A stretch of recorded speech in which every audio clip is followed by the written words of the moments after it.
Hello and welcome back to a brand new DNF1 F1 podcast. I hope that you're all doing well and thank you as always for being here. It's great to have you along for a bit of F1 chat and discussion, and in this episode we're going to reflect on what went down during the 2023 Formula 1 season just after the checkered flag that is, was waved at the Abu Dhabi Grand Prix to finish off the 2023 season. We've all decided to get together and talk about some of the key points in the season, some moments that we liked, some not so much, who did well and who didn't do so well, and of course reflect on a few memorable highlights throughout the season. And joining me on this episode to discuss all that, we have the DNF1 panel in full force. First time we've had all three of us together in a while, but it's Lee Wallington and Courtney Pine. And on this special occasion, lads, now that we're in the F1 winter break, we can start looking forward to 2024 to a certain degree. But first of all, let's reflect on 2023. And Courtney, I'm going to come to you first. How are you doing, mate? And what's the plan for the winter break in 2023? How are you going to enjoy this off period before F1 starts again next year? I'm doing well, but I'm gonna set the tone very early in this episode. I'm gonna say for the first time in a very long time, I'm gonna say in at least I say almost 20 years now, I'm not gonna miss the back of that season. I'm very much looking forward to 2024. So yeah, I'm gonna enjoy my life, as I'm sure the three of us will be. But yeah, I'm very much looking forward to hopefully a different 2024. And Lee, what's on the agenda for you in the winter break 2023? Well, mainly between I need my racing fix in Formula One, so that's normally when the F1 games come out, and it's like you do a bit of the F1 manager, or you play there, or just run the F1 23 racing game, and just you got to get that racing fix, and yeah, and it's just what we're going to end up doing through December and January before obviously testing in February.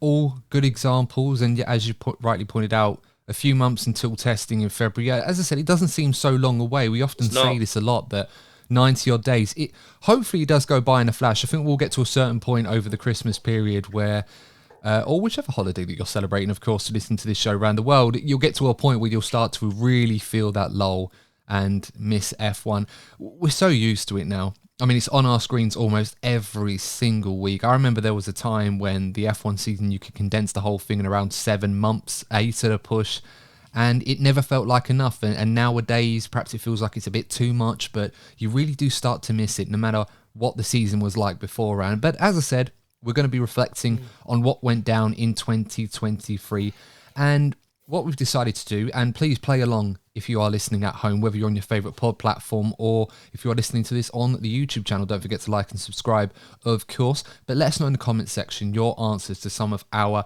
categories that we've prepared in for our race review.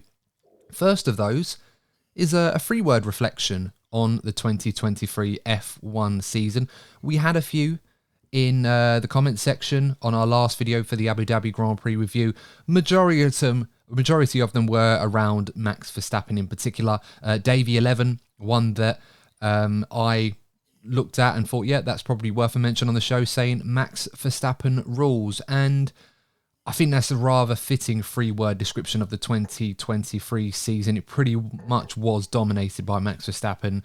There's no other way you can really put it, to be honest. I just went with Max Verstappen inevitable, really. There was a aura of inevitability about Max.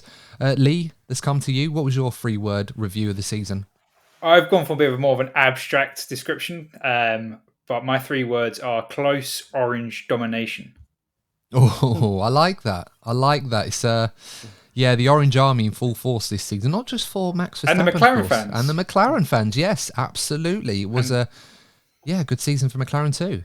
I know, and expand on the close, that the field spread between the second constructor and the 10th constructor is probably some of the closest racing we've seen in a few years. So it was close, and there was interesting fights up and down the grid, barring Red Bull. That did lead to close racing. It really was, and it's hard for us to get overly excited about it because I think quite often, I think Karun Chandok mentioned this for Sky F1, that the field spread was between, I was trying to think, the top 13 runners on the grid was the smallest it had been for a long time. And I think across the entire field, I think you could argue the field spread was probably up there with some of the smallest goals in performance across the field that we've ever seen in the sport. But it was always overshadowed by the fact that the driver that was often leading it was in a league of his own almost all of the time, and very rarely did we see moments like a dominant heavyweight championship boxer, for example, where they really felt like they were on the ropes, but they always came out on top in the end despite all of that. Courtney, let's come to your 3-word review. Mainly a procession.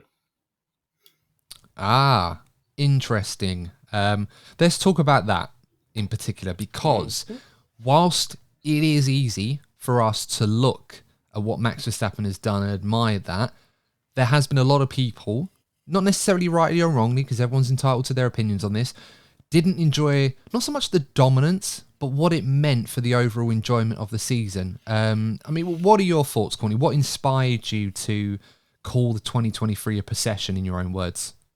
I think, for me personally, we go back to the build up to this new set of regulations.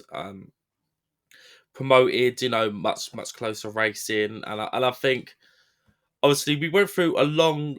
We've come on the back of 2 eras of domination. The 4 years of Red Bull domination, and then you've had the Mercedes domination for 7 or 8 years. And obviously, we were given a blockbuster season in 2021. 2022 started well, and obviously Ferrari did what Ferrari usually do. I do feel they were hurt by the regulation change halfway through the season. And then we fast forward to this season, and you hope that you'd get another battle. Look, I understand the DNA of F1. You get a team that gets a better idea of the regulations, and they do go on to dominate. But this has been on a whole new level. I'm sure we've seen the stats on numerous occasions over the last couple of weeks. And look, you have to give credit to the job that Red Bull have done. Fantastic. It's fantastic for Red Bull. It's fantastic for Max Verstappen, his associates, and his fan base.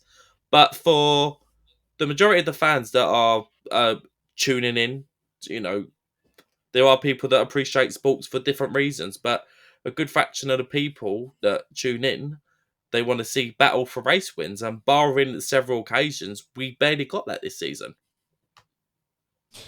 Yeah, I suppose to a large extent, a lot of people probably agree with that assessment. I mean, Lee, what are your thoughts on that? I mean, because we were talking offline about this, and Courtney mentioned in some words that this was up there with one of the most boring seasons that we've witnessed over the last 20 years or so. And obviously, Courtney, I hope you don't mind me mentioning that, but a lot of people have probably reflected similar thoughts. It's not like it's just come from you. A lot of people have mentioned that they've lost a lot of enjoyment and interest in Formula One. And I think we saw the stats on social media as well. Engagement was down, even though revenue was at record highs for F1. Engagement on social platforms and TV audiences were starting to decline towards the second half of the season. Is that, in your opinion, Lee, because of the fact that we just didn't have a championship fight at all? I mean, it was pretty much over from Miami onwards. Some people say even Bahrain for a laugh, really. I was going to make a mention of the social media stats, and obviously the independent party that Formula One tried to hush regarding the statistics of the engagement with the fan base. I do think part of it is down to a least interesting championship compared to, as Courtney already said, the 21 championship fight. The fan base in Formula One has grown massively in the last few years, especially in that 21 season. The amount of people that you could just talk to in 21 that had never watched Formula One and like, oh, I can't believe how close this is between Lewis and Max. Oh, it's so intense. Everyone's talking about it, so I have to watch it. And those casual fans who joined the sport in 21 are now being put off and are like, I'm not going to watch it for 10 years now. It's really not engaging. I'm going to do something else better on my Sunday or Saturday if it's from the Vegas race. And go off and do something else. And as much as Formula One's like to say otherwise, that will hit the engagement and the viewership figures. And you just have to look at several weekends this year that unfortunately Max was booed by people at tracks. Not just like the classic one is anyone that's not a Ferrari driver get booed at Monza. Yeah. it was like 5 or 6 different circuits by different crowds that just booed Max, and that just shows you the kind of probably resentment in the casual fan base regarding the championship this season. And this is important because I'm glad you brought up the casual fan in this, because I think this is quite relevant to what we're talking about here. Now, F1's kind of got itself into a bit of a pickle here, and I don't really see a scenario that they can manufacture themselves out of this without something happening over the winter break where one of the leading contenders, whether that be Ferrari, Mercedes, Aston Martin or McLaren or even anybody else, making such gains to a degree where they're challenging Red Bull week in, week out in 2024, and we get a title race that, at the very minimum, lasts for the majority of the season. Even if it doesn't go all the way to the end, there's something to talk about for the majority of the season and get excited about. Now, obviously, we're hardcore, long-term fans, and not necessarily all of us, but there have been occasions where I myself have gone out on this podcast and said, look, there are other things to look at this season and to enjoy and to appreciate, and I'll still stand by that. You don't have to invest 100% of your energy and support into the championship fight. Now, of course, I'm not an idiot. That's the headline, and of course, that should be the most important story of the F1 World Championship. And if there is no title race, and that's kind of what we got this year, there's no headline story. You're looking at, with all due respect, the undercard. Now, majority of casual fans, using the boxing analogy, aren't interested in the undercard. At the very least, they're interested in the penultimate fight, because that usually is something that sets up to something good. They're usually invested in the main event. And F1 in 2023, for all intents and purposes, didn't really have a main event. The main event, if you want to really force something like that, was the fight for second place. And let's be honest, even though Mercedes won it, I don't exactly see Mercedes fans doing cartwheels or being overly happy about it or going, oh yeah, you know, we're first of the losers. They're not. And Ferrari would have been exactly the same if they'd have got P2. If anything, it would have just been bragging rights for just the reason to have them. And my point is, whilst I'm going off on a bit of a tangent with this, F1, for a while now, in this Liberty Media age, have been trying to engage with the casual fan. And to a degree, they've not had to work too hard to achieve that. And the reason I say that is because the racing on track has kind of done it for them. 2021, prime example. Hamilton and Verstappen, the two of them, single-handedly between the two of them, and with Mercedes obviously and Red Bull playing their parts too with Christian and Toto, they created this euphoria of interest and intrigue in Formula One. And even though at times it got very, very toxic and heated amongst the fan base, the engagement and interest was there. Everyone was eating it up. We haven't really got that now. So, you know, as a result of that, I don't think F1 can really try to dilute those concerns and opinions of the casual fans when they're the ones that F1 are trying to chase to up their revenue streams. They haven't got to entertain the hardcore fans like us. We'll sit there and watch boring race after boring race after boring race, regardless of who wins, not just Max Verstappen, and we'll still enjoy it because we love the sport. But for those fans that want to get on board and try and make them into hardcore fans, you can't rubbish their discontent over what they're seeing one day, but then expect them to pay the big bucks to go to the marquee races or buy the merch the next. You can't have it both ways. No, I completely agree with what you're saying, but I just want to answer your question and add a couple of other things. I think, of course, you know, we've spoken about the entertainment factor. I was the one that raised it, but you're right. They are in a pickle because at the same time, we wouldn't want to see manufactured results. So look how much rage come from the outcome in Abu Dhabi. It wasn't because Lewis lost, it's because the outcome of that championship was manufactured. After what was organically a fantastic season, the ending didn't have to be manufactured.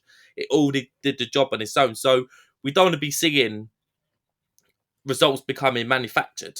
And again, I want to explain my frustrations further, that my frustration, and maybe the frustrations from some other people, isn't towards Max or Red Bull. Max and Red Bull have done a fantastic job. I need to put it out there that I don't have any resentment towards Max or Red Bull for dominating. My frustration is coming from the likes of Mercedes, Ferrari. I'm happy that McLaren have brought themselves back into the game. But it's just with the 2022 regulations beforehand, there was so much talk of multi-team battles for championships. That was one of the main selling points of the 2022 regulation change. I personally wouldn't have been so frustrated about this if that wasn't the talking point of the 2022 regulation change. And I would also, one last thing I would like to go on record to say, we was having a conversation beforehand, that the 2020 season, before I'm sure a lot of people switched off saying, oh, Lewis Hamilton fanboy.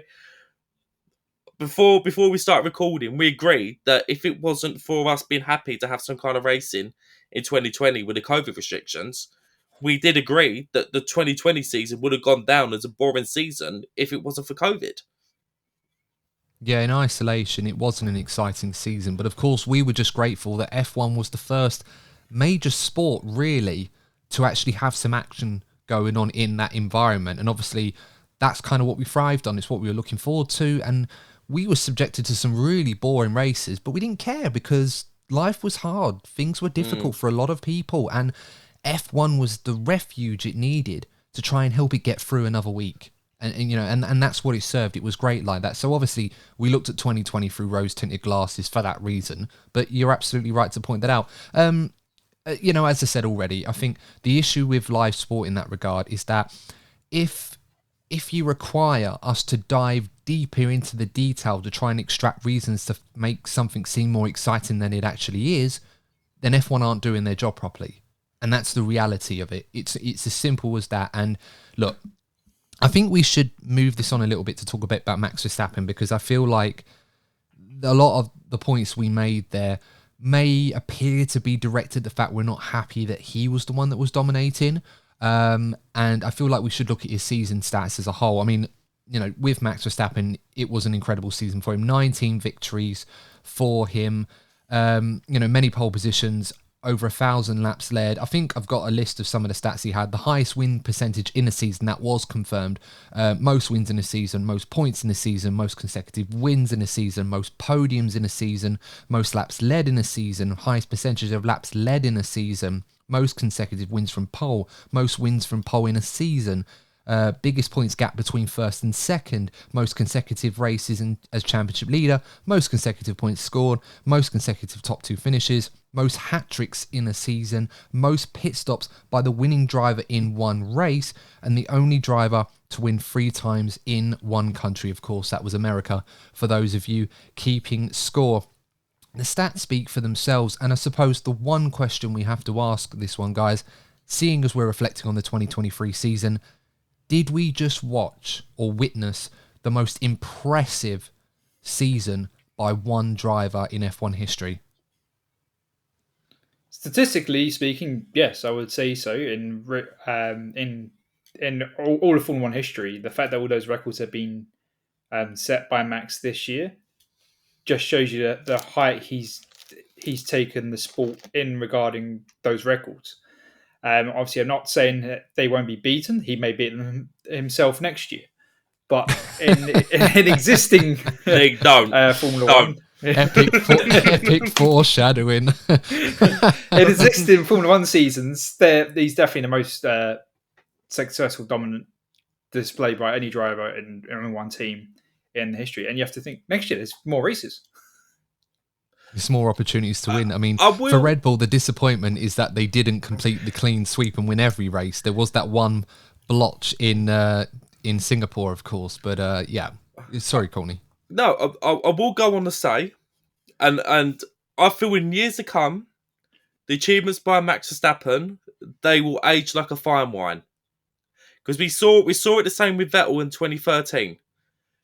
I hated the second half of 2013. I was bored of it, but with time, I'm able to look back and appreciate it. So I know in a few years' time, when we look back on Max's career, we will look back and go, look, that for a sporting achievement, fantastic. But it's just like, whilst you're sitting through it, it's not particularly enjoyable to watch.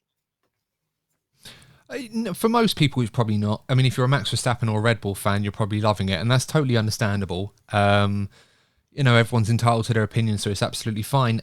In terms of this season itself, I mean, we thought last year was impressive from Max Verstappen. This was a whole nother level. And as I said, I hate to admit this, being a diehard Michael Schumacher fan, and I will always defend Michael's legacy in this sport up there. In my opinion, the greatest of all time. Although if you're watching the next episode, that opinion might have to change, unfortunately. But we'll get to that a little bit later on as to why that is. But in terms of Max Verstappen's season, we've seen in the past dominant eras from, in our lifetime, from Schumacher himself, Vettel, Hamilton, other greats in the past like Prost, Senna, Lauda, Jim Clark, Fangio, all of those legendary drivers that make up the greatest the sport has ever seen. I can honestly say that we have never seen anything quite like what Max Verstappen has done in 2023. Even 2022, there's an argument to be made that that is probably one of the greatest of all time in that particular season. This season is absolutely incredible. And we've seen that in this Red Bull, it's not the easiest car to drive. Okay, it is easily the class of the field. I don't think it's been the biggest gulf in terms of performance to the competition as we've seen some other cars in the past. And this is why I think this point is relevant, in my opinion, on why Max's 2023 campaign is arguably the greatest we've ever seen from one driver in a year. We've seen this car's not easy to get other results in when you're not comfortable with it. I mean, look at Perez, for example, a competent, solid race winner that should, in theory, have done better than he had done this season, but he still struggled quite a lot of the time to finish second to even his teammate. He was facing that competition and really had to be on his A game to finish P2 most of the time. I mean, look at Vegas, given every opportunity to comfortably come second place and still loses to Charles Leclerc in the Ferrari when it looked like Perez was going to have that nailed on. And yet, Max Verstappen, every single week, the guy turns up, and every time he's under the cosh, he always finds a way to not only win, but win well. Singapore being the exception because it was a crazy race for Red Bull. I think we can let them off for that one. But otherwise, I think you're right, Courtney. We're going to look back on this season from Max Verstappen, and maybe more people will do over time when maybe after he's retired, we'll probably look at this more glowingly. But I can honestly say that this has been the greatest season I've ever seen a driver put together, albeit, circumstances that they've had. And I don't really know if we're ever going to see this happen again. And that's why, even if you found it boring, I think you look at the numbers and you look at the performances and you look at what he's done. And I think you just have to sit there and take your hat off and say, you know what? Absolutely fantastic. Max Verstappen proving without shadow of a doubt why he is up there with some of the all-time greats already. And it's scary because he's only going to get better. Lee, any thoughts? Yeah, he's going to get better. Obviously, as a driver, they don't normally hit their peak on their skill set until they're about 30, 31. He's obviously many years off of that at the moment. So that's a scary thought when you think about Max, that the level of maturity and skill set that he potentially could still gain, unless statistically he's wrong and he's already at his peak, but that's very unlikely. But obviously statistics are statistics and they're not always 100% reliable for predictions. But it is been such a performance for Max this year, and you can't take that away from Max and what he's achieved this year. Yeah, it's crazy. And, to a certain degree as well, I mean, we look at Jeddah. If he was starting where he should have done it, didn't have the issues he had, he would have won that race as well. Baku, he had issues with the car that he couldn't get on top of. And obviously the turning point for the season was that onwards for him. But he could have easily won that race too. So it could have been even more impressive, which is, very, very scary. Let's move on to some of the categories that we have put forward. And of course, as I said already, let us know in the YouTube comments if you think Max's 2023 campaign was the greatest of any driver in any season in F1. Let us know. Now, we've set some specific categories that we're going to go through. I want to start with the team of the season. And I think we can talk about this in a bit of detail, but I think some of these are going to be quite quick. So, Courtney, I'm going to come to you first. Who do you think was the F1 team of the 2023 season? Doesn't necessarily have to be the champions, though. It has to be the champions, and I think this is where we can elaborate on what we've just been talking about. I think the thing with Red Bull this season, look, the car was fantastic. We all have the utmost respect for Adrian Newey as a designer, but it wasn't just that. It was just they just run everything almost to perfection.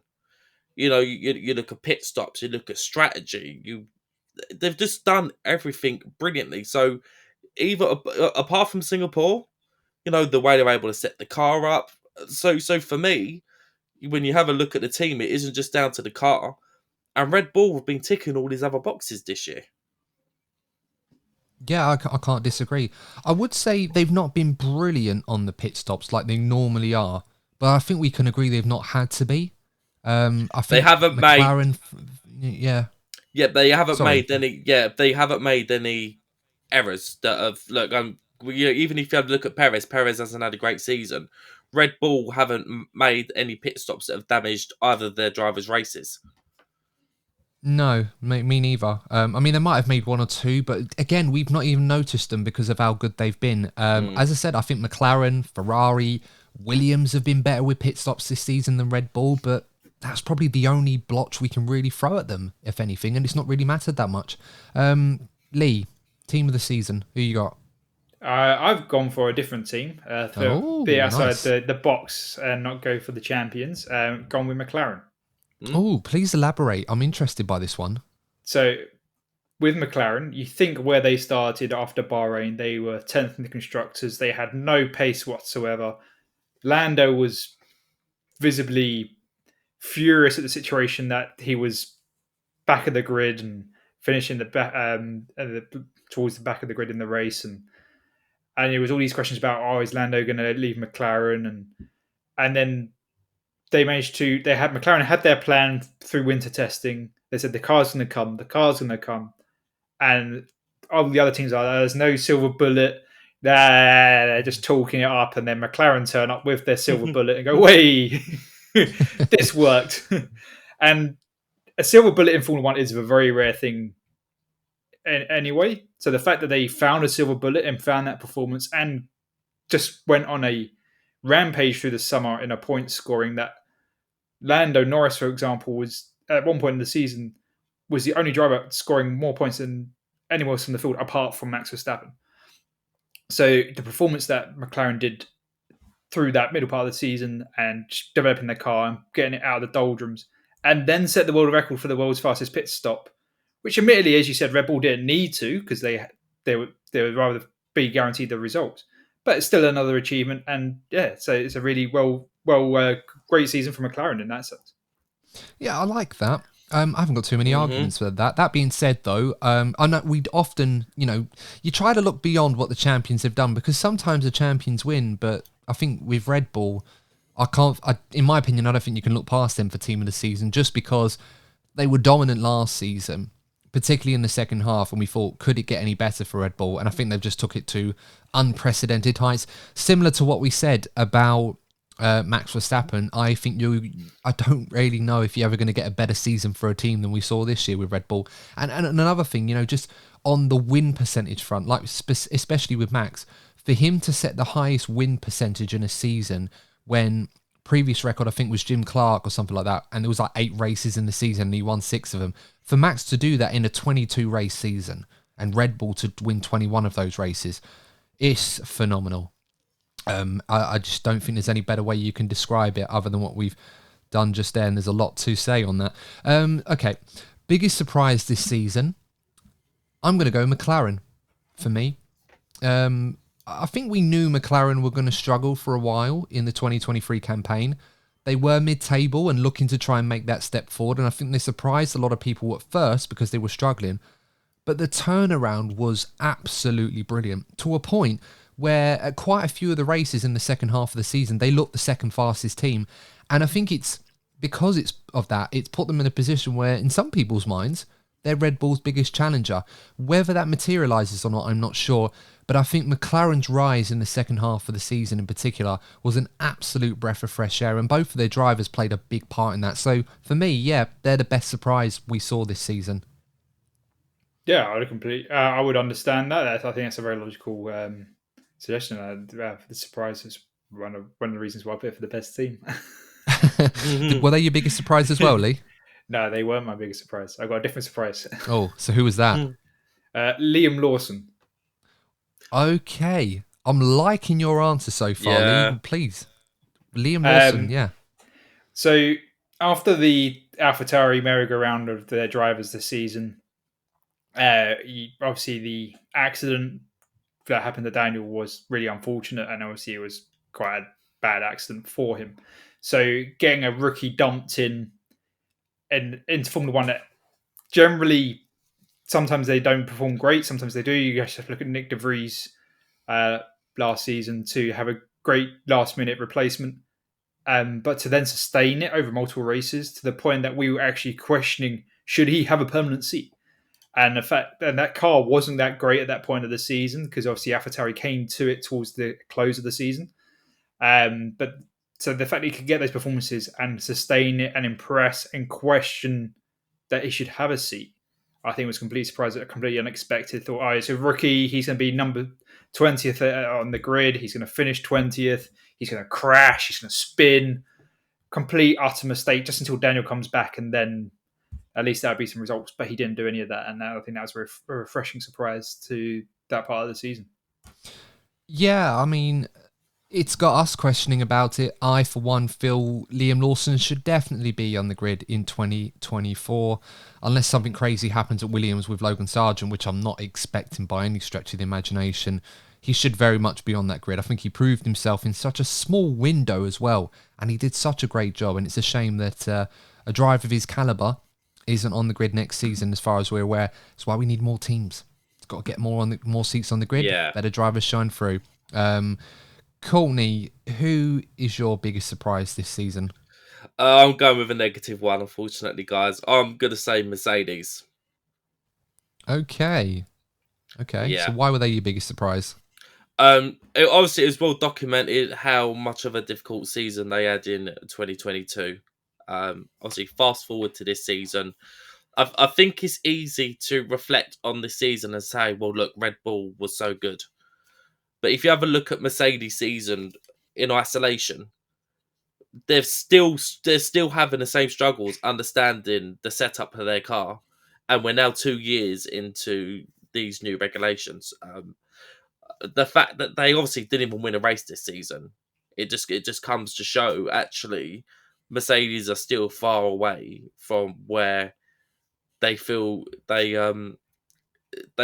that's where they're aiming for. Obviously, they were behind Aston Martin earlier on in the season. Towards the end of the season, Ferrari seemed to have got a better idea of where they're heading. McLaren made that impressive upsurge in the second half of the season. Yet Mercedes seemed to be, even though they finished second, I feel that's down more to the performance of both of their drivers. I feel that Leclerc was still inconsistent this season, which probably hurt Ferrari, and obviously the reliability issues within that team probably was the reason why Ferrari didn't finish second in the constructors. So I feel that even though they finished second, I still feel for the team that's set the precedent over the past decade, it really isn't good enough.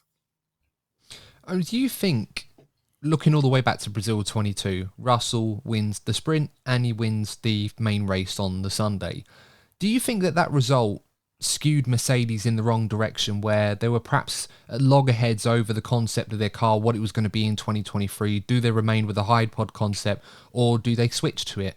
And we saw that later on in 2023 when Mercedes actually abandoned the hide pod and went for something a bit more traditional from what we'd seen from everybody else. But do you think that Brazil result skewed their vision on what to do for 2023? Potentially. I'm glad they got rid of the hide pod. It clearly wasn't working. But it just seems that they're still so inconsistent. They have decent peaks, but they're nowhere near enough. As I say, in a way, their previous successes are going to make life harder for them because the expectations are now higher for the team to deliver. And I'm so glad that we're seeing Ferrari a lot closer, McLaren a lot closer. I really feel that if these teams were to get their act together in the coming years, we've got some fantastic seasons coming up. But if you're, as I say, the team in isolation, it really isn't good enough. Yeah, probably so. I mean, obviously, they had the W13 outside Brackley as a stark reminder to everyone at Mercedes of how tough things can be if they're not on their A game.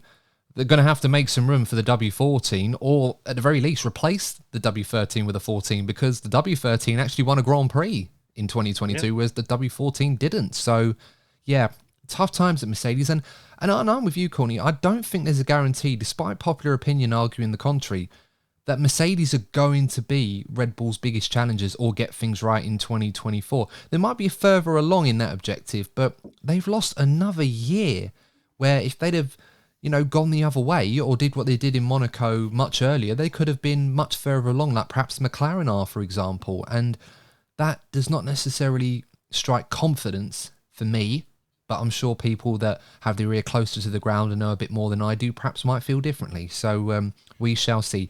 Let's move on to the biggest flop this season. And as I said, don't forget to play along at home if you are watching this on YouTube, of course. Get in the comment sections and let us know your answers to these questions. Let's go to you first, Courtney. Who was your biggest flop this season? Mine's predictable. I bet Lee, you're going to come up with like a really niche one because you've been good with these. Mine is going to be Lance Stroll. Oh, Lee, what's yours out of curiosity? Nick De Vries. I went with Nick De Vries as well. And to be fair, Courtney, it's not that I want to be more niche like Lee, for example, but I was kind of to and from in between Lance Stroll and Nick De Vries. And I agree, I think Lance Stroll will look back on this season as a difficult one. The injury excuse can only play him so much, can only be used so far, I think. Despite a very good run towards the end of the season, I don't think we can forget how much he was outclassed by Fernando Alonso. I think we expected that to happen, but to the degree I don't think anyone would have expected Stroll to struggle as much, especially in the times when Aston Martin were really needing their drivers to step up. Fernando did, Stroll didn't as much.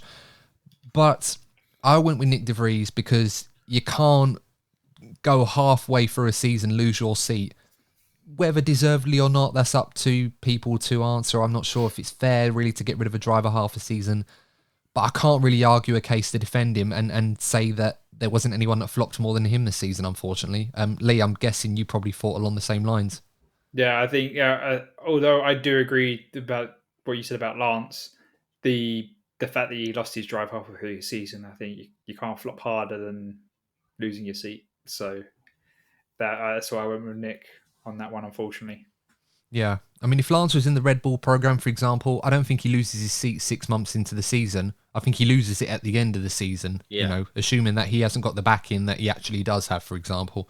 But as I said, big L for Dr. Helmut Marko, I think, on that one. But we digress. I'm sure he'll probably be made fun of at the Red Bull Christmas party. But we'll see. So biggest disappointment this season. I'm going to go first on this one. Ferrari, I think, are the biggest disappointment.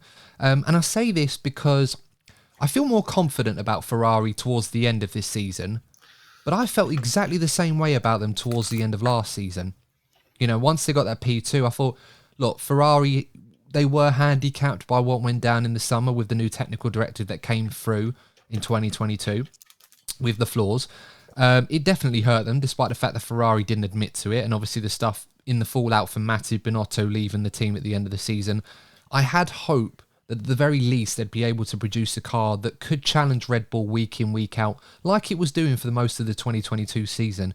They went in a direction where they sacrificed some downforce for top speed because they felt that's where they were lacking, and it just Red Bull completely obliterated them on both fronts. And the fact that they didn't even finish in P2, even though they probably should have done, I think across the season they probably had the second best car more often than not, just shows how disappointing it's been for them. That being said, I think Leclerc's form towards the end of this season was very, very good. Carlos Sainz obviously got a race win, and in a season where Red Bull were the highlight, he was the only other driver to win a race, so I think that counts for something. Ferrari are improving, but I think this has been a painful year for them, and hopefully this will be, like we saw a few years ago, this will just be a distant memory and on to better things, I hope. But I said that last year, so, what do I know? Well, you have to wait and see what they tinker around in the winter. I don't want to. I'm It's ready like a to cycle. just sit in the dark. The best thing about Ferrari's season, minus the win in Singapore in the circumstances, if someone said to me Ferrari were going to win one race in 2023, I'd have been disappointed. But in the manner in which it came, I'll take it. But I think the highlight of Ferrari's season was the car launch, that we saw a live car launch in that manner. And I think they've set the bar for that. But literally, that was as good as it gets. No way, it was a very spectacular car launch. It was. I'll just watch that back over the winter. That's my copium for the winter. Lee, let's make this a bit more interesting, less depressing now. Who was your biggest disappointment this season? It's going to be in a similar vein to what you both have said already. My biggest disappointment is the other top two teams outside of Red Bull, i.e. Mercedes and Ferrari. That obviously there was a lot of hope going into this year that Mercedes and Ferrari figure out their problems from last year. They can take a fight to Red Bull. But the gap got bigger. Well done on Red Bull for doing the work on their car. But the Mercedes and Ferrari, especially at the start of the season, seemed nowhere. They didn't understand what was wrong with their car. They stuck to their own design philosophy. And the gap's bigger, and they're scratching their heads going, what's happened? We were supposed to have race-winning cars, championship fighting, and we're completely being obliterated. And the fact that they seemed lost and confused at the start of the season, and they played catch-up all season. It's just a disappointment. As we said earlier about the casual fans, it's a disappointment that the top teams couldn't deliver. That what has been recently midfield teams, such as McLaren and Aston Martin first and obviously McLaren into mid-season, had to step up and embarrass these top two teams. So this is how you do it. This is how you design the car. This is how you find speed. But what's happened to these top two teams? It's a disappointment. Yeah, I think that's probably about right, to be honest. Courtney, who was your biggest disappointment this season? Well, I'm sticking with the Ferrari and Mercedes theme. I'm going to say George Russell. Oh, interesting opinion. He went there. Well, I mean, it's a tough one with George Russell, though, isn't it? Because it's hard to really make a read of his season, isn't it? Yeah, look, if you ever look at the trajectory of George Russell's career, obviously F3 champion, F2 champion, he was the spearhead of that Williams team. You know, got the first podium for Williams, be it in wet conditions with the red flag and everything. He really was the golden child of the Williams team, and we put that in comparison to where they are today. They were the worst team. They were the worst team on raw pace, but George Russell was able to get those particularly qualifying results and every now and again a good race result for the team. Fast forward to Mercedes, fast forward to Mercedes in 2020 was incredibly unlucky to get that race win, be it in a ridiculously dominant car. And then last season, obviously, he beat Lewis in the Drivers' Championship. We know there are circumstances when it comes to researching, finding answers to the problems with the car.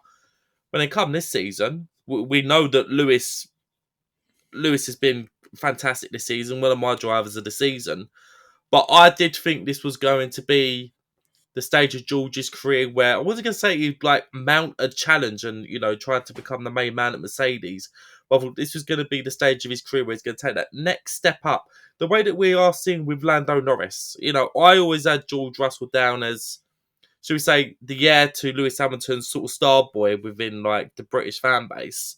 Whereas now, I feel after this season, once Lewis retires, I feel that Lando Norris is now the top Brit.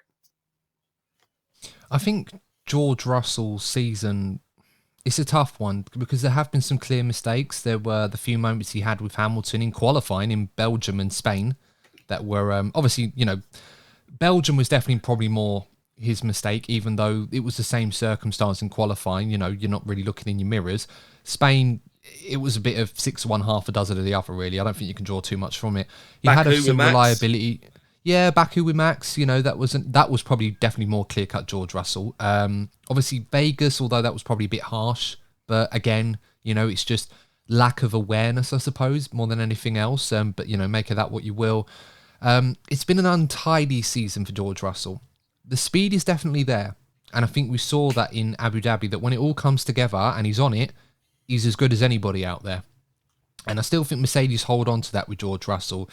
We saw a lot of stuff on the team radio with him that was rubbing people up the wrong way, trying to find that assertiveness in the team over Lewis Hamilton. And there was a time where they were quite neck and neck with that. But then Lewis does what Lewis does best and stretch away and find that another gear. George Russell doesn't quite have that yet. So this is definitely a learning experience for George Russell this season. I think we can all agree that. Hopefully it makes him a better driver going forward. But the pace is there because qualifying, he matched Lewis 11 races apiece in qualifying. And he still is the most recent Mercedes driver to win a Grand Prix. So the ingredients are there for George. I think, on a separate tangent, I think Karan Chandhok actually combined all of the deltas between the two drivers in each team in qualifying. And according to what he'd produced, George Russell actually was 0.02 of a second faster than Lewis over the course of the entire season in terms of qualifying. So that does count for something. But obviously where he struggled was on the Sunday and putting it all together. And we saw in Abu Dhabi where it works, but obviously needs to be more consistent in that regard. And maybe have a bit of better luck as well, if probably asked his thoughts on it. Let's move on to the next category. And this one is the race of the season. So quite a few candidates out there. Courtney, let's go to you first on this one. What was your race of the season? For some, it's going to be predictable, but it's not for the reason. Anyway, Singapore. Lee? Singapore. Same. We've got a full house, Singapore. Any one of us picked Singapore because it wasn't won or by Max Verstappen or Red Bull? Yes and no. I want to try and be fair to this because I know it's the obvious one that a lot of people will look at for that reason, but I do think even if you took that away, in itself, it was still a very exciting race, which for Singapore is not always the case because it's usually more about strategy or a bit of luck with the safety car come at the right time. But I think from start to finish, you were gripped by the whole development that as it was unfolding, and we had such a great finale to it as well. Well, yeah, I think it ties in nicely. Sorry, Lee. It ties in nicely what I was saying about George Russell.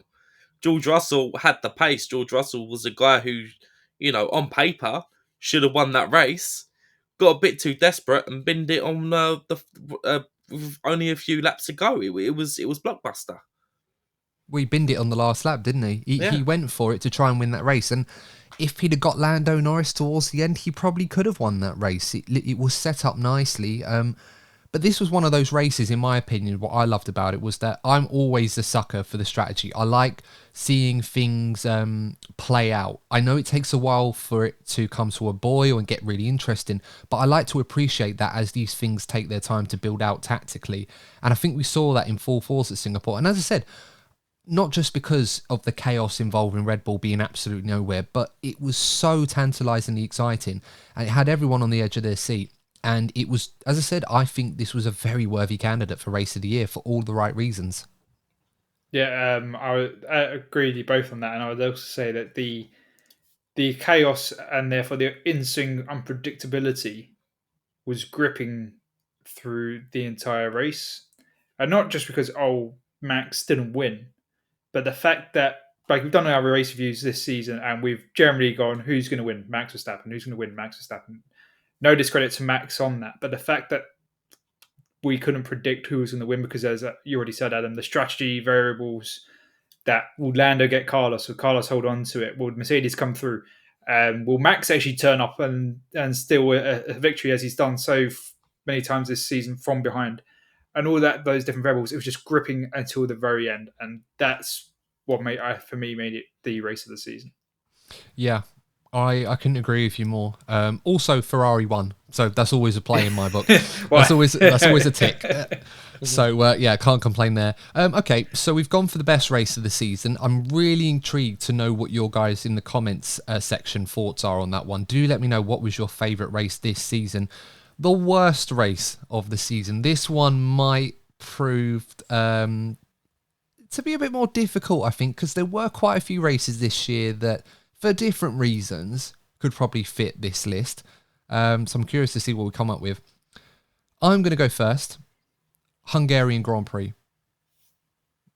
Other than the fact that Lewis Hamilton started on pole and Max passed him in turn one and then won the race by about half a minute, can't really think of anything that I remember from that race vividly. And that's all I can say about it. Lando breaking Max's trophy. I remember that.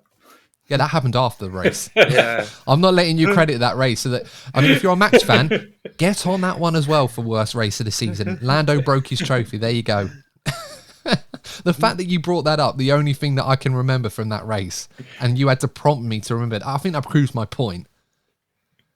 And it was after the race, as you said. Yeah. It's in Parc Ferme, it doesn't count. Drive-through penalty. Yeah. Well, 40 grand fine or whatever it was, but yeah, I think I found more interesting was the fact they described the process for making a brand new trophy and how long it took more than the actual race itself. To be honest, exactly, it says it all. Lee, come on then. Let's redeem ourselves on this one. What's the worst race of the season in your opinion? For me, Miami. Okay. Why Miami? Admittedly, and maybe a bit previously biased, that for me, the Miami circuit hasn't really worked for me as a fan. Watching the races, the attachment to the circuit, it hasn't worked. So maybe I always got some negative emotion on that. But the fact that Vegas, once it got going, was a success, ignoring practice and ticket pricing and closing out fans and all that negative thing with Vegas, Miami's in a car park. You got the high event in Vegas. You've got the defined circuit in the Circuit of Americas. What value does Miami bring to Formula One in America in a car park outside the city of Miami? They should be aiming for somewhere that's more of a grander location. So it's more not just more the racing itself in the circuit, but the venue in itself, I think, was the worst. It makes it the worst race of the season for me. I'm going to go out there on a limb and just say it. I think the fact that Las Vegas was such a success in terms of the on-track action, and despite the issues they had, overall, I think you can consider it to be a successful event. I almost feel like what Vegas represents makes Miami redundant. Yeah. Already, and I know we're committed to this, but people were saying in the chat or in other podcasts or other opinion pieces on social media, should F1 persist with Monaco now that we have Vegas? And I don't think F1 should get rid of Monaco. I think they should keep it, for all the normal reasons that we consider keeping it. I don't think it should be given the special treatment anymore. I think they should pay a fee to host the race. I think they should let F1 run the race direction. I know they do that now, of course. Strip all the special treatment Monaco has. Because it doesn't offer, it's not unique anymore in the modern F1 world. But Miami, unless you're talking about marketability and the financial figures and all that's associated with the American market, I don't see what value it adds to the calendar at all. I think Vegas has kind of killed it almost. Yeah, like, it's the track design as well. Some of those, I'm going to sound weird saying this, but when I see the cars go through some of those chicanes, it actually jars me. As I look at some of those chicanes, like, why are you even there? Like, I find it genuinely jarring. It's true, though. Like, for modern F1 and all the things we complain about Monaco, even more so than it was in the past when cars were smaller, in Miami, they've built a circuit literally with that in mind. It's almost like, well, this isn't fit for modern F1, and you've built it from scratch to a certain degree. But, yeah, look, before we get sidetracked, Courtney, what's your worst race of the season? Again, it ties in nicely. And look, you know how prejudiced I am about this race. It has to be Monaco. Fair enough. Any particular reason why this Monaco Grand Prix was the worst race of the season for you?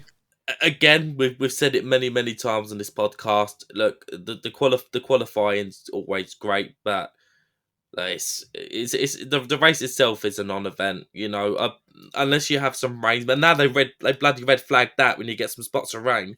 So they've now taken away what is like the one good part of a Monaco Grand Prix. Because with the rain comes the danger. You could have someone leading by 20 seconds. All of a sudden they're in the barrier. Bang. Strategy. That's the best thing that can come from Monaco Grand Prix. And now they've taken it away from us. I think Monaco gave us the most diverse podium we had on the grid in terms of pecking order in that regard, where we had Verstappen, Alonso and Ocon in P3. So that's what I remember from that race. I think it was a bit of a tease as well, because there was always what if Fernando could manage to get one over on Max, and it never really happened. It was another one of those races where we thought Max might be vulnerable, and then he wins the race by half a minute. So yeah, there you go. The OMG moment of the season. So this in particular is one particular moment in the season which got everybody excited and thought, wow, that is amazing. I'm going to kick us off. Lando Norris taking the lead at Silverstone at the start of the race in front of a home crowd, and the roar that came from that. I know I'm kind of clutching at straws a little bit, and maybe I'm being a bit biased because I actually was there, but I heard it, and you could hear the roars so loudly all over the place. It's definitely a memory of this season that I think a lot of people probably take. It will be replaced by when Lando eventually wins a Grand Prix, which hopefully won't be too long. But for that moment in time, that was a pretty cool moment, especially when McLaren had only just announced themselves onto the scene as one of the leading contenders again. That's a good I one. think that's a very good shout. Yeah, that's a very solid, happy OMG moment. Well, it was either that or when Leclerc and Sainz almost took each other out at turn 1 at Monza on the final lap, and I thought if these two come together, they're basically signing their own resignation letters at the team in front of the home crowd. But I thought, no, I'm going to go with a positive one rather than one where almost, well, let's not say, but yeah, it was pretty worrying. Yeah, there definitely was. I would say my OMG moment is where. Is Mika Häkkinen's statement. If we to refresh people's memories, Mika Häkkinen said that McLaren's updates are going to be amazing. They're going to be changing Red Bull for race wins. You just watch this space. I'm just paraphrasing. He didn't say it like that, but that's effectively what he said. And everyone's like, what's Mika on this? McLaren on nowhere. The interviewer probably said, like, Mika, do you think McLaren will challenge for race wins soon? He just goes, yes. In typical Mika fashion. Something along those lines. So I said why I'm paraphrasing. But then the return of McLaren, and bam, the upgrades, as I already said to this in this episode, the silver bullet. And it's just that Mika moment for me. It was like, he was a nut job. What the hell was he doing? And then he was just actually telling it as it is, and no one believed him. How dare us mere mortals doubt Mystic Mika? Never will again. Courtney, your OMG moment of the season. Another predictable one for me, lads. I'm sorry, but it has to be when Max went out in Q2 in Singapore.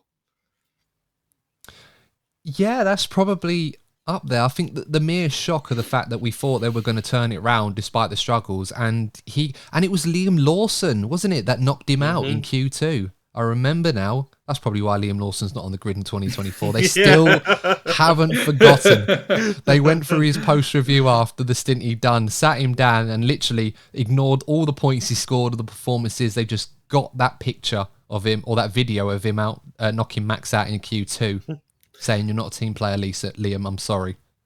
And that's it. No, but that's the thing. Like you hit the nail on the head. That, like, look, there've been times this season where, you know, the Red Bull have not quite been there in practice, but they are easily the best team at getting the right now, getting the setup right. So you always think, oh yeah, you know, they're not quite there in practice, but you know they're going to come out of nowhere in qualifying.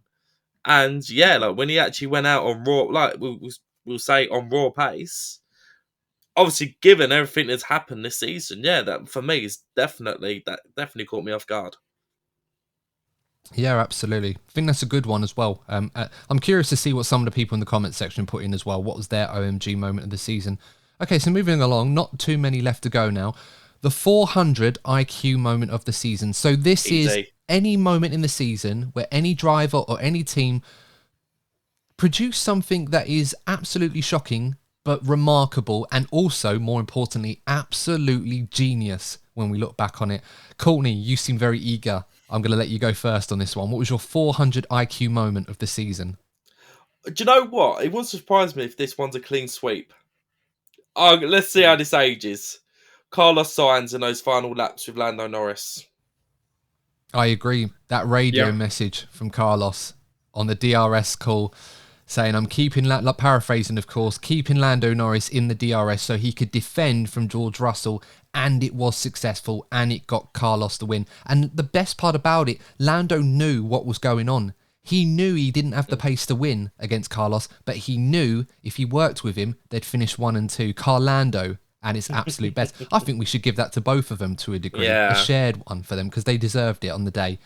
Lee, you were agreeing as well by the sounds of it. Yeah, no, I agree. That was my one. I think it was a brilliant strategic call. The fact Ferrari on the radio was like, you do know he's in DRS. You want to move along the road. He's going to get you. They're like, no, it's on purpose. Are you sure? Well, this is it, yeah.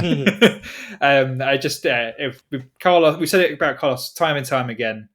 He's a strategic racer, and that was a perfect example of thinking outside the box, strong strategy, and it working. And yeah, he fully deserves that clean sweep. Absolutely. I'm pretty certain he would have gone to the karaoke bar afterwards and sung Smooth Operator all night. It would have been absolutely beautiful. The best individual drive this season. Well, I mean, we've kind of set it all up, haven't we? I mean, for me, it has to be Sainz at Singapore. I mean, not just for the race, but the weekend as well, where Leclerc looked the favourite to get pole position because the Ferraris were up there on the street circuits. We know how good they were at the slow corners. But Sainz pulled it out the bag. He got the job done. And he led the race from start to finish. And it was amazing because I think the one thing we've often said about Carlos Sainz, despite being a great strategic race driver, did he have the tools to put together a start from pole to win performance? And he did. He completely outclassed his teammate that weekend. And yeah, he deserved to win the race thoroughly. Brilliant for me. Yeah, I'm with you. I was going to say Sainz as well, 100%. Not a clean sweep, I'm afraid, guys. Thank goodness for that. I was worried I was going to have to find... Well, let's see what you get, and we'll go with this one. Go on, Lee. What's your drive Oscar of the season? in the sprint race in Qatar. Okay, interesting. I was tempted by that one, but I thought, well, it was a sprint. Does that count? But I get it's part of the race weekend. No, it is, but it's a third of the distance. It's like you led the first stint of the race. Almost, but the race stops at that point. Yeah, but for me, where his position, where he started, and then holding off the Max that was coming for him, and the Max was closing that gap, and then Oscar maintained that gap. And let's not forget that Oscar, as brilliant as he's driven, is still a rookie, and Max can apply pressure some of the best on the grid. And especially in the performance he's had in that car this season, Max is coming. He's coming.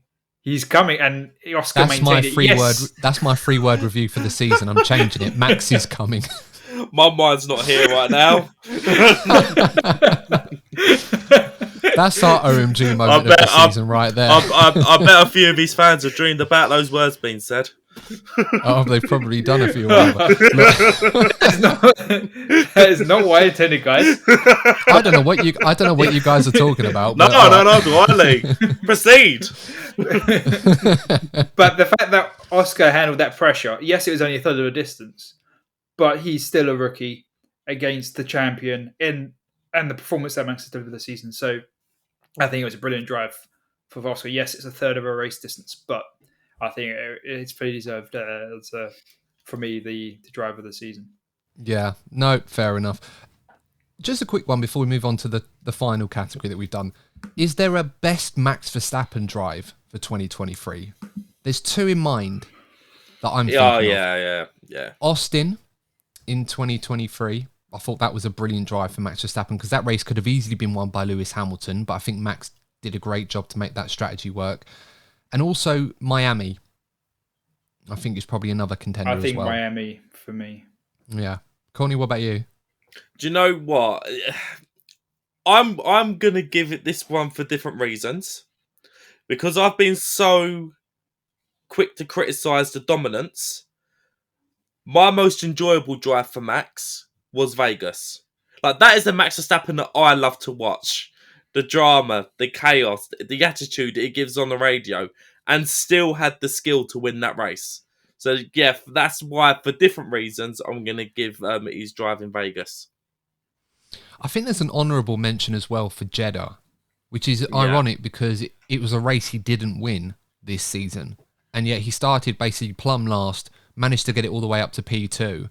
And he probably could have won that race if he really, really wanted to, and he still had issues with the car that he was noticing. They had issues with the gearbox and stuff like that there that plagued him in the early part of the season. I know, crazy to think that long ago it felt, but I think that was a worthy mention as well, even though he didn't win that race. But yeah, for me, probably Miami, I think, out of the two, starting from P9 on a seemingly inferior strategy, although it proved that to be the right one. And he absolutely nailed it and was leading by like halfway through the race, or not even that. So that was the one I think that crushed Perez so much in this championship and set the tone for what we saw after that. Okay, so the final category, our top 10 drivers of the season. So I think we'll go bottom up. Okay. 10 to 1. So let's start. Who did we have at number 10? Courtney, you first. Right, Lee, I'm going straight into Alpine land here, and I'm putting Ocon in 10th. What about you, Lee? Nico Hulkenberg. Wow. Nico Hulkenberg. I mean, if F1 was on a Saturday, Nico Hulkenberg would be one of the drivers of the season. Sunday, not necessarily his fault, but yeah. Why did you put Hulkenberg P10? I'm curious by this one. So he returned to the sport this season after being out for a couple of years. Yes, he's been super sub Nico, but as we've already alluded to, having a performance in one race or one qualifying session or one race weekend, we're going to put in for the quotation marks, is one thing, but holding over a season. But Nico came into Kevin Magnussen's team and destroyed Kevin. After being out of the sport, he's pulled out some amazing qualifying results. Yes, the car's not been there for the race day, but the fact that he completely obliterated Kevin over and performance-wise for most of the season, I think it shows that he should have never lost his seat in the first place and should have been out of Formula One. And I think it's a brilliant return to the sport for Nico Hulkenberg. Oh, fair enough. I went with Yuki Tsunoda. I think a lot has been said this year about AlphaTauri and Red Bull in particular. And understandably, the highlight or the attention has been on De Vries, it's been on Ricciardo, it's been on Liam Lawson. The one constant this season is that Yuki Tsunoda has bested all of them in different ways. And the last one is the most impressive in Ricciardo, because the attention in the story has always been on Daniel Ricciardo being the guy potentially for Red Bull in 24 or even 25 of late. I don't think it's going to be 24, but it could be 25, for example. Tsunoda has never been seriously considered. And yet, he's the reason they finished in P8 in the Constructors' Championship. Now, for all intents and purposes, I think you could argue it was the 7th fastest car on the grid, and Tsunoda will probably blame himself for some mistakes he made for why they didn't finish in 7th. But I would say he is more the reason than any of the others that drove alongside him as to why they were in that position and not struggling in P9 or P10, because they were last for a long time. And then they pulled it together, had a few upgrades, and Tsunoda was brilliant. And I think he's been overlooked a lot this year, and I'm hoping that he'll go on to do more in the next season. So I'll put him in my top 10. I think he deserved to be for that reason.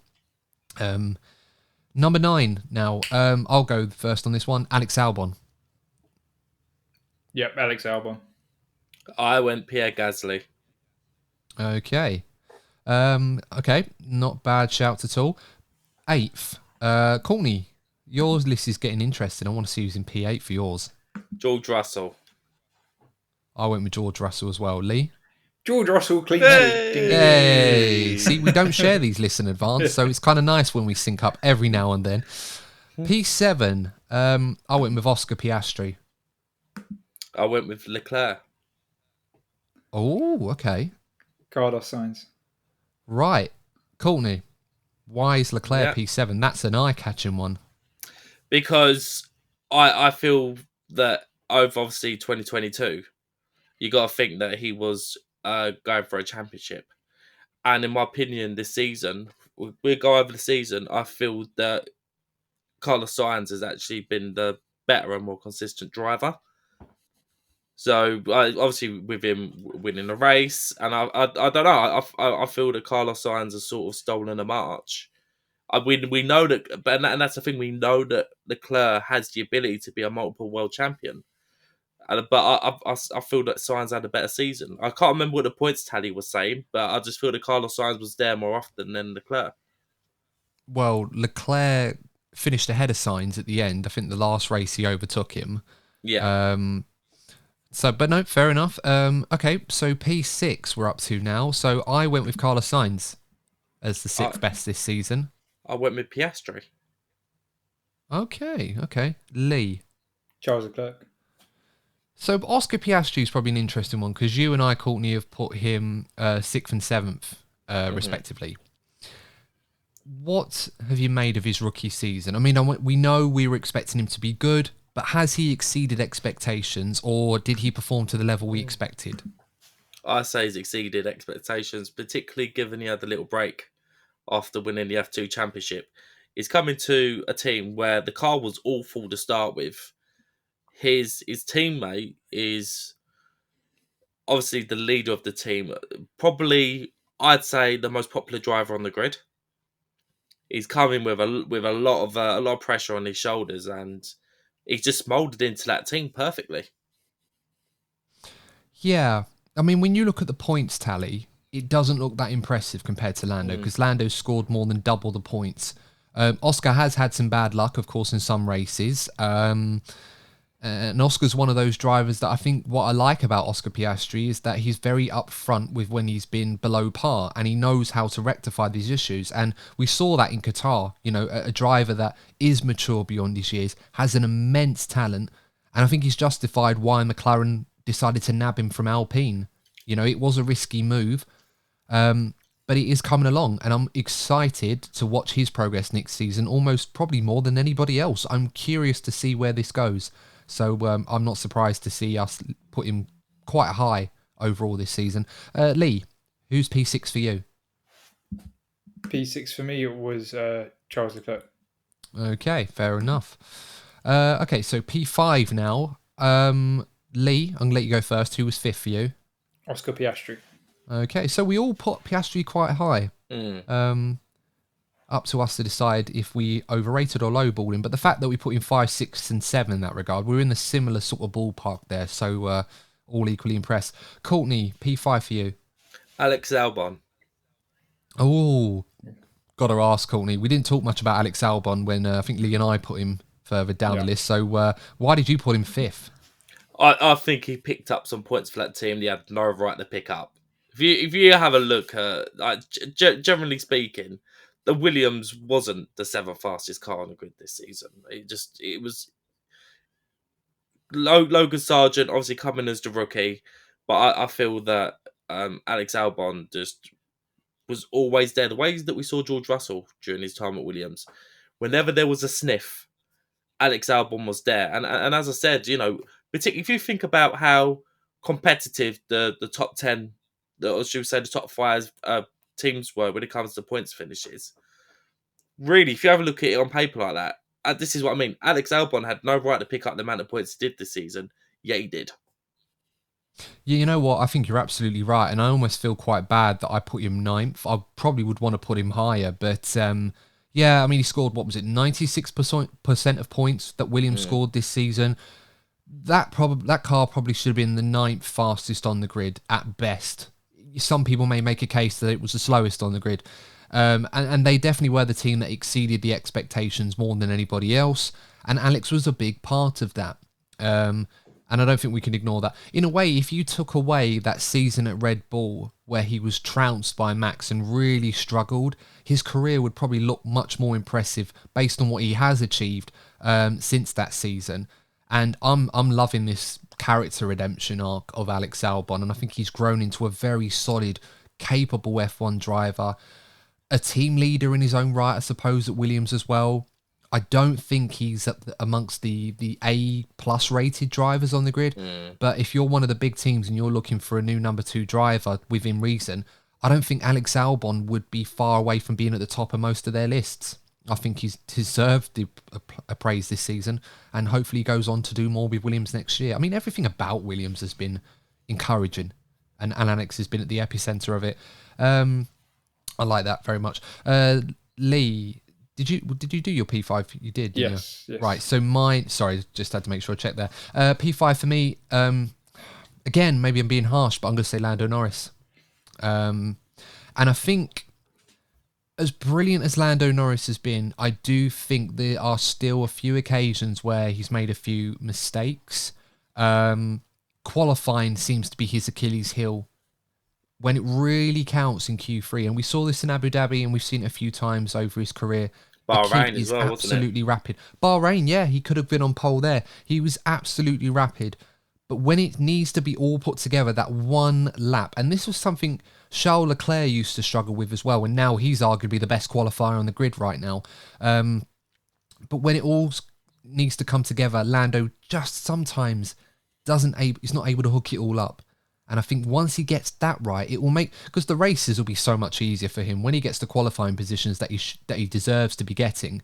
He won't have to do recovery drives like we saw in Mexico, for example, or Brazil when he was like P6 or something like that, and he ended up P2 off the start, something crazy like that.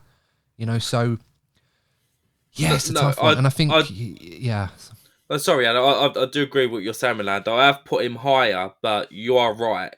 It's those big moments, and if he does want to go on, look, let's be honest. If he's going to challenge for a world championship, the likelihood is he's going to have the mental edge over Max Verstappen over the course of a season, and we know that. Like, look how difficult it was for Lewis. Lewis, who had set the bar for so many years, that was a really difficult season for Lewis.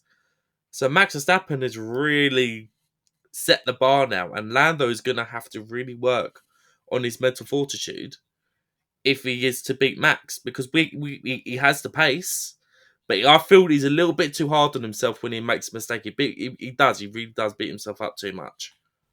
And that's part of the growing experience for Lando Norris, and I think perhaps why I put him a bit lower than I would have liked to is probably because he finished P6 overall.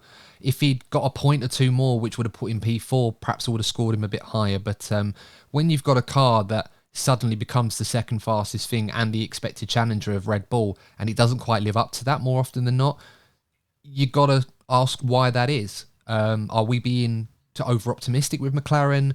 Are the drivers underperforming when they need to?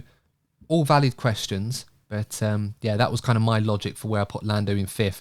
It was very hard, the top five, I must say. It was, except for one, of course, but no prizes for guessing who that was. Okay, so number 4 now. I'm going to go first, Charles Leclerc. Some people probably disagree with me, and maybe this is the Ferrari bias coming in, but his form in the last few races was exceptional, and I think we still see those peaks from Leclerc, and admittedly, more of those have come towards the latter part of the season when Ferrari finally got on top of the issues with their car that seemed to plague them. And I think it's no surprise, like we saw a couple of years ago in 21, where the Ferrari was struggling and Sainz seemed to handle it a bit better than Leclerc.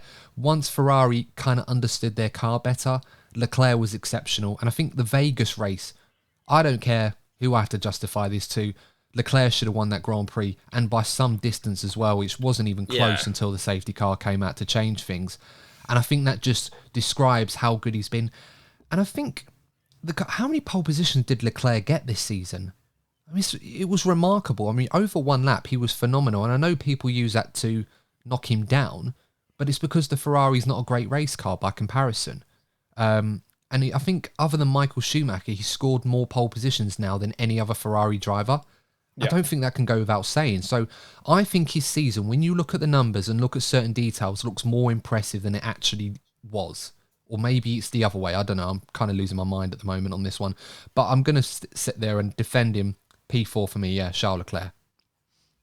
I'm going to go with the teammate, Carlos Sainz. And Lee? Lando Norris. Ooh, nice variety there. So number 3... we're really getting into the sharp end now. Courtney, who's number 3 for you? Lando Norris. Very nice. Lee, number 3? Fernando Alonso. Oh, this is so tough. I'm probably going to get hate for this. I went with Lewis Hamilton, number 3. And I'm going to say this now. The one reason why I put him 3rd and not 2nd is because he didn't finish 2nd in the Constructors. Oh, sorry, Drivers' Championship. Sorry, only Max Verstappen wins the Constructors' Championship on his own. I think Lewis has been brilliant this season. I really, really do. And I think it's quite easy to overlook how good he has been.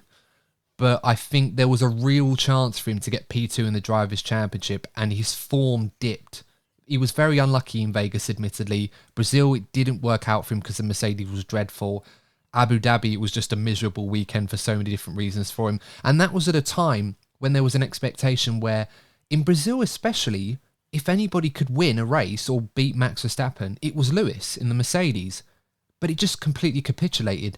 I don't know how much of that is down to him, but I think despite the issues Mercedes have had this season, he has been by far the shining light for the team. So it bodes well in 2024 if they get the car right. Maybe I'm being harsh, but yeah, I think third is probably fair. Okay, have we all done third place? We have, haven't we? Yeah. Sorry, I'm getting sidetracked here. It's been a long podcast, guys, so appreciate if you're still here with us. P2 now. Fernando Alonso for me. Lee?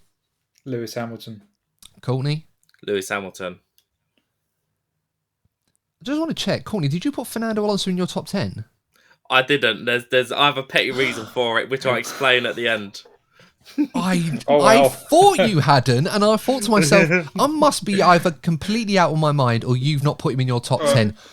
Right, I am clipping this right now. Everyone shush. Courtney, why is Fernando Alonso not in your top 10? Right, I have a massive gripe with Fernando Alonso. Right, I've noticed this. I've been keeping an eye. I feel that whenever Fernando Alonso comes up against Lewis Hamilton, he becomes moist. He becomes moist. The guy will honestly, he will do anything to stop Lewis from getting past him. The other guys, yeah, he'll do like a little bit of a battle. No, with Lewis, Jesus Christ, he becomes like prime Michael Schumacher. Tell me I'm wrong. You're gone quiet. Tell me I'm wrong. I mean, you are, but no. Fernando P2 for me. I'm defending him. I think he's been brilliant this season. Yeah. The Aston Martin. Wow. Sorry, I'm just realising what's going on here. Okay, yeah, Fernando. I'm just saying it. Fernando P2. I think he's been fantastic. In a car that shouldn't have been anywhere near that in the second half of the season, he was still there or thereabouts. So, yeah. It's Fernando Alonso. What more do we need to say? Okay, last but certainly not least, P1. Do we even need to? Or should, you know what? In the spirit of what we do in the predictions, so we all try and do this right. Like, okay, I'll count us down. 3, 2, 1. Sergio Perez. I was going to say Fernando Alonso. No, you wasn't. If you shoehorned Max out of the top 10, let alone P1, I'd make an executive decision and void your list and put in P1. I ingest this Max Verstappen. Yeah, I mean, it's got to be Max Verstappen, isn't it? Okay, I think we probably should round it up there because it's been a long podcast. So appreciate you guys that have stuck around till the very end. But let us know your top 10 list for the 2023 drivers this season. What a season it's been. A season of record highs, a season of some lows, whether you've loved it or whether you've hated it. One thing we can all agree, it's definitely going to be a memorable F1 season with plenty more hopefully to look forward to in 2024. In the next episode, we are going to be joined by Luke on the DNF1 panel from the 1892 Reds podcast, as we will review our predictions that we made for the beginning of the 2023 F1 season. We will find out who scored well and who not so much, and more importantly, which one of us has to do the dreaded forfeit. So definitely check that one out if you can. And of course, as always, thanks for tuning in. Please stay safe. Make sure to like the video, subscribe to the channel. Leave us a 5-star review if you think that we're worthy. But until then, we will see you in the next episode of the DNF1 F1 podcast. And remember, as always, if you're not first, you're probably DNF1. Take care. See you soon. Goodbye.